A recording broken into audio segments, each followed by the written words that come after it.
Hi hello welcome to smart talk with Nisha. 2-3 ദിവസം മുമ്പ് നമ്മളൊരു വാർത്ത കേട്ടു അല്ലേ? കോഴിക്കോട് ഒരു കാർ അപകടം, കാറ് പെട്ടെന്ന് തീ പിടിച്ചു എന്നുള്ള ന്യൂസ്. നമ്മൾ രാത്രി സമയത്താണ് ഈ ന്യൂസ് ഞാനൊക്കെ കണ്ടത്. രാത്രി സമയത്താണ് ഒരു ഫ്ലാഷ് ന്യൂസ്. പെട്ടെന്ന് ഭയങ്കര ബാക്ക് സീറ്റിലിരിക്കുന്ന പെൺകുട്ടി മരിച്ചു എന്നും അതേപോലെ തന്നെ ഹസ്ബൻഡ് 60% വീണാണ്ട് ഹോസ്പിറ്റലിലാണ്. ഉടനെ നമ്മുടെ മനസ്സിൽ എൻ്റെ ഒക്കെ മനസ്സിലാദ്യം ഓടിയത് ഏതാണാവോ കാറ്. കാരണം ഓടിക്കുന്ന സമയത്ത് അത് ചൂടാവലും കത്തലൊക്കെ കേട്ടിട്ടുള്ളതാണോ, അപ്പോൾ കാറിൻ്റെ ബ്രാൻഡ് ഏതാണോ എന്നുള്ളതാണ് പെട്ടെന്ന് തോന്നുന്നത്. പിന്നെ ഇപ്പോൾ 2-3 ദിവസം കഴിഞ്ഞു. 2-3 ദിവസം ആ സോഷ്യൽ മീഡിയയിൽ ഈ സംഭവം പല തലത്തിലേക്ക് നീങ്ങി തുടങ്ങി. ഒരു കൂട്ടർ പറയുന്നു അത് കൊലപാതകമാവാനുള്ള ചാൻസ് ഉണ്ട് എന്ന് പറയുന്നു. വേറൊരു ഭാഗത്ത് പറയുന്നു ഇന്നലെ ആ കുട്ടി പെട്രോൾ ക്യാനുമായിട്ട് ബാക്കിൽ പെട്രോൾ ക്യാനായിട്ട് പോകുന്നുണ്ട്, അത് ആത്മഹത്യയാണെന്ന് പറയുന്നു. എന്തായാലും സംഭവം വളരെ വിഷമമായിട്ട് ദാരുണമായിട്ടുള്ളൊരു അന്ത്യമൊക്കെയാണ് ആ കുട്ടിക്ക് നടന്നത്. ഈ ഒരു സംഭവത്തിനെ നമ്മളൊരു കേസ് സ്റ്റഡി പോലെ, ഇതിൻ്റെ എൻ്റെ എന്താണെന്നുള്ളത് വരാൻ പോകുന്നത് നമുക്ക് ആർക്കും അറിയില്ല. കേസ് അന്വേഷണം പുരോഗമിക്കുന്നു. എന്തോ ആയിക്കോട്ടെ, എന്തായാലും 2 ഫാമിലിക്ക് സംഭവിച്ചത് വലിയൊരു നഷ്ടമാണ്. പെൺകുട്ടിയുടെ ഫാമിലിയെ സംബന്ധിച്ച് തീരാ നഷ്ടം. അത്രയും കാലം അവർ വളർത്തി വലുതാക്കി പഠിപ്പിച്ച് ജോലി എന്നിട്ട് വിവാഹം എന്നുള്ളൊരു ഇതിലേക്ക് പോയിപ്പോൾ അവിടെ വെച്ചിട്ട് ഇനി ആ കുട്ടിയെ തിരിച്ച് കിട്ടാനേ പോകുന്നില്ല. ഒട്ടും മോശമല്ല, ആൺകുട്ടിയുടെ വീട്ടുകാർക്കും ഭയങ്കരമായിട്ടുള്ള നഷ്ടം തന്നെയാണ് സംഭവിച്ചത്. ഇനി കേസ് ഇത് എന്താണ് എന്നുള്ളത്, ആ കുട്ടി ഇതിപ്പോൾ ഒരു കൊലപാതകമാണെങ്കിൽ പുറം ലോകം കാണാൻ പറ്റില്ല, ഈസിയല്ല. ഇനി അവരും ഇതേപോലെയാണ് അവരുടെ മകനെ പഠിപ്പിച്ച് വളർത്തി ഉണ്ടാക്കി, അതേപോലെ തന്നെ അവർക്കൊരു താങ്ങായി അങ്ങനെ എങ്ങനെയെന്ന് വിചാരിച്ചാൽ അവരുടെ സ്വപ്നങ്ങൾക്കും അവരുടെ ചിറക് പറ്റും എന്നുള്ളതാണ്. അപ്പോൾ എവിടെയാണ് ഈ സംഭവമൊക്കെ നമ്മളെ സംബന്ധിച്ച് ഒരു പാഠപുസ്തകത്തിലെ പാഠങ്ങൾ തന്നെയാണ്. എവിടെയാണ് ഇവിടെ നമുക്ക് സംഭവിക്കുന്ന തെറ്റ്? എവിടെയാണ് ഇതിലെ വഴിതിരിഞ്ഞു പോയത്? വിവാഹം. അത് തന്നെയാവാം എന്ന് വിചാരിച്ചു ഞാൻ ഇന്നത്തെ എൻ്റെ വിഷയം. ഈ വിവാഹം എന്ന് പറയുന്ന ഈ ഒരു ഇത്, നമുക്ക് വിവാഹം എന്ന് നമുക്ക് എല്ലാവർക്കും അറിയാം, പോസിറ്റീവായിട്ടുള്ള വളരെ സന്തോഷമായിട്ട് വേറൊരു ലൈഫിലേക്ക് 2 ആൾക്കാർ വന്ന് ജോയിൻ ചെയ്ത് അവർ അങ്ങോട്ടും ഇങ്ങോട്ടും റെസ്പെക്റ്റ് ചെയ്ത് കെയർ ചെയ്തും ഷെയർ ചെയ്തും മുന്നോട്ട് പോകുന്നു. നമ്മളെല്ലാവരും ഈ ഒരു ഇൻസ്റ്റിറ്റ്യൂഷനിൽ കുറേ പേരുള്ളവരാണ് ഈ ഒരു ഇത്. അപ്പോൾ ഇവിടെയാണ് ഈ സംഭവത്തിൽ ഇവിടെ മാത്രമല്ല കേട്ടോ, ഇത് ഞാൻ എടുത്തു പറയുന്നു എന്നേ ഉള്ളൂ. ഇന്ന് കാണുന്ന കുറേ സംഭവങ്ങളിൽ നമുക്ക് കാണാം ഈ പറയുന്ന വിവാഹം എന്നുള്ള ഡിസിഷനിൽ സംഭവിക്കുന്ന തെറ്റാണ് ഇത് ഈ 2 ഫാമിലിക്കും നഷ്ടപ്പെടാനുള്ള കാരണം. അപ്പോൾ വിവാഹം എന്ന് പറയുന്ന ഡിസിഷൻ എടുക്കുമ്പോൾ നമ്മൾ ഇനി ഒന്നും കൂടിയും ശ്രദ്ധിക്കണം. എന്തൊക്കെയാണ് ശ്രദ്ധിക്കുക? ഇതിപ്പോൾ ഒരു കല്യാണമല്ലേ, ഇതിലിപ്പോൾ എന്താ ശ്രദ്ധിക്കാനുള്ളത്? ഉണ്ട് എന്ന് തന്നെയല്ലേ ഈ സംഭവങ്ങളൊക്കെ മനസ്സിലാക്കി തരുന്നത്. എന്താണ് ശ്രദ്ധിക്കേണ്ടതെന്ന് വെച്ചാൽ വളരെ ക്ലിയറാണ്. അപ്പം പണ്ടത്തെ കാലത്തെ ഒരു സിറ്റുവേഷനൊക്കെ എടുത്ത് പറയുന്ന സമയത്ത് അറേഞ്ച്ഡ് മാരേജസ് ആണ് കൂടുതൽ അല്ലേ. ഒരു പ്രപ്പോസൽ വരുന്നു, വീട്ടിൽ അവരെ നോക്കുന്നു, അതിനുശേഷം കല്യാണം കഴിഞ്ഞതിന് ശേഷമാണ് തമ്മിൽ മനസ്സിലാക്കുന്ന പോലും എന്തൊക്കെയാണ് മറ്റേ ആളുടെ ഇഷ്ടം, ഇവരുടെ ഇഷ്ടങ്ങൾ എന്തൊക്കെയാണ്. അപ്പം ആ ഒരു കാലഘട്ടത്തിലൊക്കെയാണ് നമ്മളൊക്കെ വന്നിട്ടുള്ളത്.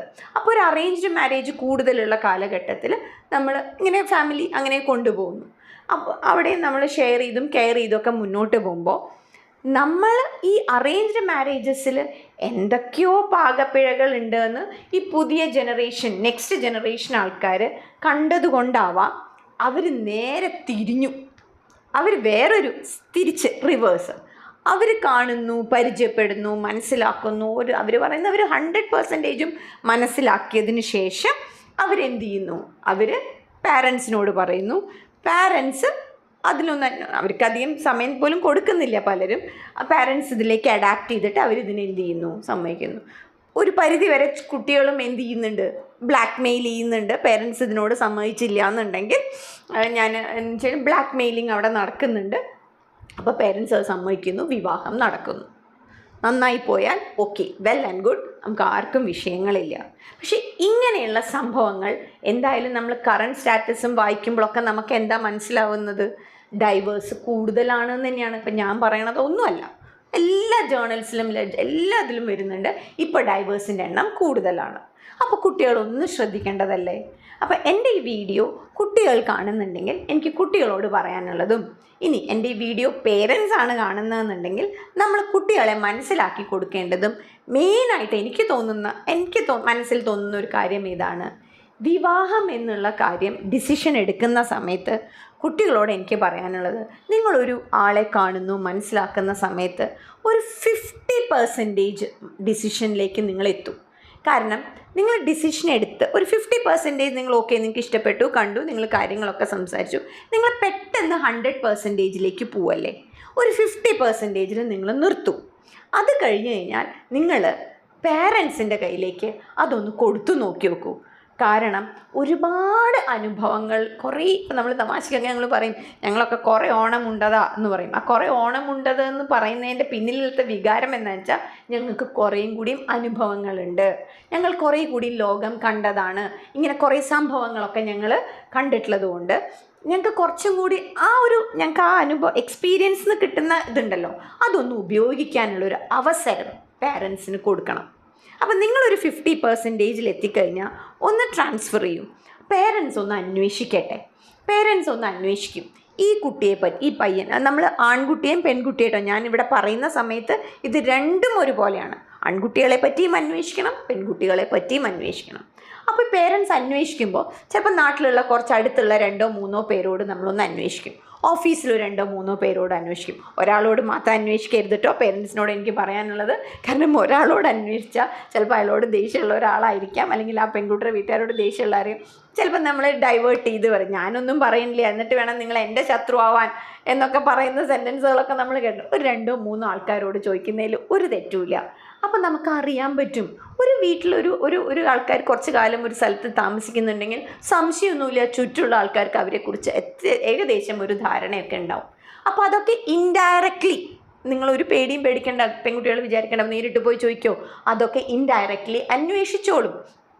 കാര്യങ്ങളൊക്കെ ഒന്ന് അന്വേഷിക്കും. അപ്പോൾ കുറച്ചും കൂടിയും ഡിസിഷൻ എടുക്കുമ്പോൾ കുറച്ചും കൂടിയും കുറച്ചും കൂടി കറക്റ്റ് ഡിസിഷൻ ആവാനുള്ള ചാൻസ് ഉണ്ട്. ഇങ്ങനെ അന്വേഷിക്കുന്ന സമയത്ത് ചിലപ്പോൾ നെഗറ്റീവായിട്ട് ചിലപ്പോൾ ഇൻഫർമേഷൻ കിട്ടും. അങ്ങനെ തന്നെ ആ നെഗറ്റീവ് ഭയങ്കരമായിട്ട് പോകണമെങ്കിൽ കാരണം പെൺകുട്ടി 50% ഡിസിഷനെ എടുത്തിട്ടുള്ളൂ. അപ്പോൾ ആ ന്യൂസ് പേരൻസിനെ നിന്ന് കളക്ട് ചെയ്ത് കുട്ടികളോട് എനിക്ക് പറയാനുള്ളത്, വിവാഹം കഴിക്കുമ്പോൾ മനസ്സുകൊണ്ട് ഡിസിഷൻ എടുക്കരുത്. മാത്രമേ അതിൽ ഇൻവോൾവ് ആയിട്ടുള്ളൂ എന്നുണ്ടെങ്കിൽ കാണാൻ ഭംഗിയുള്ള ആൾ, ഹൈറ്റുള്ള ആൾ, വെളുത്തിട്ട്, നല്ല കൈ, നല്ല കണ്ണ്, നല്ല മൂക്ക്, ഇങ്ങനെയുള്ള കാര്യങ്ങളിലേക്ക് നമ്മൾ സിനിമയിലും നമുക്കിഷ്ടപ്പെട്ടിട്ടുള്ള ആ ആൾക്കാരെ രൂപത്തിലും ഭാവത്തിലും ഒക്കെയുള്ള ആൾക്കാരിലേക്ക് നമ്മൾ എന്തായി പോവും, അട്രാക്റ്റഡ് ആയിട്ട് പോവും എന്നാണ്. മനസ്സ് മാത്രമല്ല, കാരണം ഇതൊരു 10 ഡേയ്സിനുള്ള ഒരു കോൺട്രാക്റ്റ് അല്ല, അല്ലെങ്കിൽ കുറച്ച് മാസത്തേക്കുള്ള കോൺട്രാക്റ്റ്. ഇതൊരു ലൈഫ് ലോങ് ആണ്. കുറേ കാലം നമുക്ക് ഒരുമിച്ച് സന്തോഷത്തോടെ അടിച്ച് പൊളിച്ച് തമ്മിൽ ഷെയർ ചെയ്തിട്ടും കെയർ ചെയ്തിട്ടും വഴക്കടിച്ചിട്ടും അങ്ങോട്ടും ഇങ്ങോട്ടും അഭിപ്രായങ്ങൾ പറഞ്ഞു കൊടുത്തിട്ടും ഒക്കെ പോകേണ്ട ഒരു ലോങ് ആണ്. അപ്പോൾ അതുകൊണ്ട് തന്നെ നിങ്ങൾ 50%ലല്ലേ ആയിട്ടുള്ളൂ. അപ്പോൾ വീട്ടിൽ നിന്നൊരു നെഗറ്റീവായിട്ട് അയാളെ പറ്റി കേട്ട് കഴിഞ്ഞാൽ നിങ്ങളൊന്നും കൂടി യൂസ് യുവർ ബ്രെയിൻ. മനസ്സുകൊണ്ട് മാത്രം നോട്ട് ഓൺലി വിത്ത് നിങ്ങളുടെ മനസ്സുകൊണ്ട് മാത്രം എടുക്കരുത് ഡിസിഷൻ, ബുദ്ധിപരമായിട്ടും കൂടി നമ്മൾ എന്ത് ചെയ്യുക, ഒന്ന് ആലോചിക്കുക. 50% അല്ലേ ആയിട്ടുള്ളൂ. അപ്പോൾ ഓക്കെ, അപ്പോൾ അതിൽ ഓക്കെ ആവുകയാണെന്നുണ്ടെങ്കിൽ നമ്മൾ എന്ത് ചെയ്യുക, കട്ട് ചെയ്ത് കളയേണ്ട കാര്യങ്ങൾ എന്തെങ്കിലും റീസൺ പറഞ്ഞ് അതിനെന്ത് ചെയ്യുക, കട്ട് ചെയ്ത് കളയുക. അല്ല അത് പെർഫെക്റ്റ് ആണെന്നുണ്ടെങ്കിൽ യു പ്രൊസീഡ്. കുറച്ചും കൂടി ധൈര്യത്തോടെ മുന്നോട്ട് പോകാമല്ലോ എന്നുള്ളതാണ്. ഇനി പേരൻസാണ് ചിലപ്പോൾ കുട്ടികൾ ഒരു ഡിസിഷനോട് നേരം കിട്ടിയിട്ടുണ്ടാവില്ല, ടൈമില്ല അവർക്ക് എന്നുള്ളതാണ്. പഠിച്ചും ജോലിയും അങ്ങനെ അവരിതിനെക്കുറിച്ച് ആലോചിച്ചിട്ടേ ഇല്ല. കല്യാണമായി, പേരൻസ് ആലോചിക്കുമ്പോഴാണ് ഇവർ പറയുന്നത് എന്നുള്ളതാണ്. പേരൻസാണ് അന്വേഷിക്കുന്നതെന്നുണ്ടെങ്കിൽ പേരൻസിനോട് എനിക്ക് പറയാനുള്ളത്, കുട്ടികളോട് ആദ്യം ഒന്ന് ചോദിക്കൂ, എന്താണ് നിങ്ങളുടെ പ്രയോറിറ്റി. നമുക്ക് ഇഷ്ടമുള്ള പോലെ എനിക്ക് ആവശ്യം ഇന്നാൾ. പേരൻസ് അല്ലല്ലോ കൂടെ ജീവിക്കാൻ പോകുന്നത്, ആ കുട്ടിയല്ലേ ജീവിക്കാൻ പോകുന്നത്. അപ്പോൾ ആ കുട്ടിയോടൊന്ന് ചോദിക്കാം, നിന്നെ എന്താ താല്പര്യം, നിനക്കെന്ത്. ചിലപ്പോൾ ഒരു പെൺകുട്ടി പറയണം എനിക്ക് ജോലിയാണ് പ്രാധാന്യം എന്ന് പറഞ്ഞാൽ നമ്മൾ അന്വേഷിച്ച് പോകുന്ന പയ്യൻ ചിലപ്പോൾ വേറെ എവിടെയെങ്കിലും ആവും. ആ കുട്ടി അങ്ങോട്ട് പറഞ്ഞു പോവില്ല. കാരണം ഇവിടെ ആ കുട്ടിക്ക് ചിലപ്പോൾ ഒരു സെൻട്രൽ ഗവൺമെൻറ്റോ സ്റ്റേറ്റ് ഗവൺമെൻറ് ജോലിയായിരിക്കും. ഈ കുട്ടി ഇത് വേണ്ടാന്ന് വെക്കില്ല. പയ്യൻ കിടക്കുന്നത് വേറെ എവിടെയെങ്കിലും ആയിരിക്കും. ആ കുട്ടിയുടെ കൂടെ പോവില്ല. നിങ്ങൾ കുറേ മുന്നോട്ട് പോയിട്ടുണ്ടാവും. അതൊന്നും വേണ്ട. ഈ കുട്ടിയോട് ചോദിക്കൂ, വാട്ട് ഈസ് യുവർ പ്രയോറിറ്റി?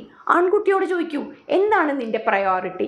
ആ പ്രയോറിറ്റികളൊക്കെ മനസ്സിൽ വെച്ചിട്ട് നമ്മളൊന്ന് എന്ത് ചെയ്യുക, മുന്നിലേക്ക് പോവുക. പിന്നെ നമ്മൾ പേരൻസിന് ഇവിടെ ഒരു ബ്ലാക്ക് മെയിലിംഗ് ടെക്നീക്ക് ചില സമയത്ത് ഉപയോഗിക്കാറുണ്ട്.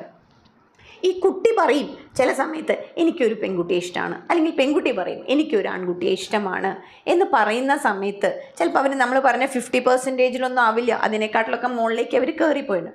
ഉടനെ അതിനെ അങ്ങോട്ട് ഔട്ട് റൈറ്റ് കട്ട് ചെയ്തിട്ട് വേറൊരു പ്രപ്പോസൽ പുതിയൊരുത്തനെ ബ്ലാക്ക് മെയിൽ ചെയ്തു.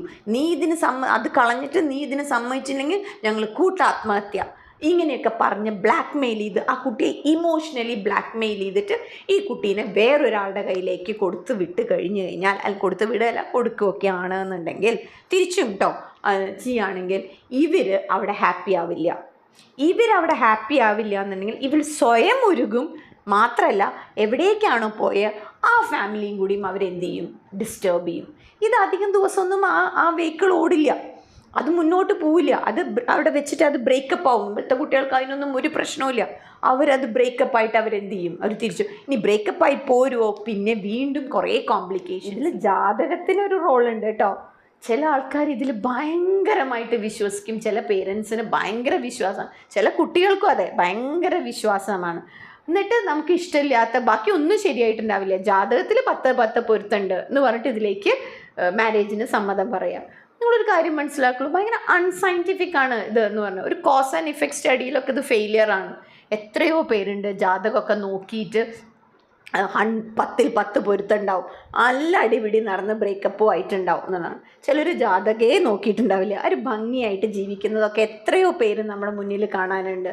അപ്പോൾ അതിന് വലിയ ഇമ്പോർട്ടൻസ് ഒന്നും കണ്ടോ. ഒരു സപ്പോർട്ടീവായിട്ട് ചില വിശ്വാസമുള്ളവരുണ്ടെന്നുണ്ടെങ്കിൽ ഒരു സപ്പോർട്ടീവായിട്ട്, അങ്ങനെ ഓവർ അതിനെ മാത്രം കോൺസെൻട്രേറ്റ് ചെയ്തിട്ട് മാരേജിലേക്ക് കൊണ്ടുവരാൻ നിൽക്കണ്ട. സോ അതുകൊണ്ട് 2 പേരും ഇതിലേക്ക് കല്യാണം കഴിക്കാൻ പോകുന്ന അവരുടെ ഇഷ്ടങ്ങളിൽ പെട്ടെന്ന് കയറിയിട്ട് അവരോട് നിങ്ങൾ കുട്ടികൾ ഡിസിഷൻ എടുക്കരുത്. നിങ്ങൾ ആ ഡിസിഷൻ എടുക്കുന്ന സമയത്ത് നല്ലോണം മനസ്സുകൊണ്ട് മാത്രം ഡിസിഷൻ എടുക്കരുത്. യൂസ് യുവർ ബ്രെയിൻ ടു ബുദ്ധിപരമായിട്ട് ഡിസിഷൻ എടുക്കുക. ഇനി കല്യാണം ഇല്ലെങ്കിൽ ഇല്ല എന്നുള്ളതുപോലെ ജീവിച്ചാലും വലിയ ബുദ്ധിമുട്ടുകളൊന്നും ഉണ്ടാവില്ല. ഈ പറയുന്ന പ്രശ്നങ്ങളൊന്നും നിങ്ങളുടെ ലൈഫിൽ വരാൻ പോകുന്നില്ല. കല്യാണം കഴിഞ്ഞിട്ടില്ല എന്നുണ്ടെങ്കിൽ അതിൻ്റെ എന്തൊക്കെയാണ് കോൺസിക്വൻസസ് എന്ന് നോക്കി നോക്കുക, വായിച്ചു നോക്കുക. ആ കോൺസിക്വൻസസ് നിങ്ങൾ ബെയർ ചെയ്യാൻ റെഡിയാണെങ്കിൽ you move without a marriage. അല്ല അത് പറ്റില്ല, ബുദ്ധിമുട്ടാണ്, കുറച്ച് ബുദ്ധിമുട്ടുണ്ട്, മാരേജ് വേണോ, ദെൻ തിങ്ക്. നന്നായി ഡിസിഷൻ ആലോചിച്ച് മാത്രം ഡിസിഷൻ, പെട്ടെന്ന് എടുത്ത് ചാടി ഡിസിഷൻസ് ഒന്നും എടുക്കണ്ട. ബിക്കോസ് ജീവിതം ഒന്നേ ഉള്ളൂ, അത് നന്നായി തന്നെ പോട്ടെ, അത് നല്ല സന്തോഷമായിട്ട് തന്നെ പോട്ടെ, അതിൽ യാതൊരു ബുദ്ധിമുട്ടുകളും ഉണ്ടാവാതിരിക്കട്ടെ.